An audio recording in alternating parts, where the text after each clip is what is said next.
IVF సైకిల్కి ముందు ఎటువంటి ప్రికాషన్స్ తీసుకోవాలి, మీరు ఎలా ప్రిపేర్ అవ్వాలి? సో ఇందులో 3 అంశాలు ఉంటాయండి. ఒకటి ఫిజికల్, రెండోది మెంటల్, మూడోది ఫైనాన్షియల్.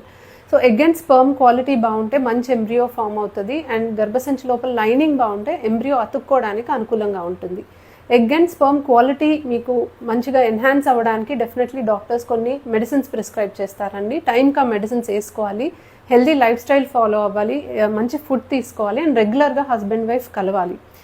గర్భసంచి లైనింగ్ అనేది బాగుందా లేదా, అవసరమైతే కొంతమందికి గర్భసంచిలో కెమెరా వేసి హిస్ట్రోస్కోపీ ప్రాసెస్ అనేది చేస్తామండి. ఇది అందరికీ అవసరం ఉండదు, అవసరమైతే అది కూడా మనం చేసుకోవాలి.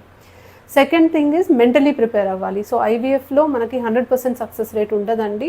సక్సెస్ రేట్ ఒక్కొక్క కపుల్కి వాళ్ళకున్న కండిషన్స్కి బట్టి మారుతూ ఉంటుంది. సో దాన్ని మీరు డెఫినెట్లీ గమనించుకోవాలి, మీ ఎక్స్పెక్టేషన్స్ మీకు తెలియాలి, అండ్ స్ట్రెస్ రిలీఫ్కి మీరు ఏదో ఒక మెజర్, యోగా, మెడిటేషన్ లాంటిది ఏదో ఒకటి ప్రాక్టీస్ చేస్తే మంచిది.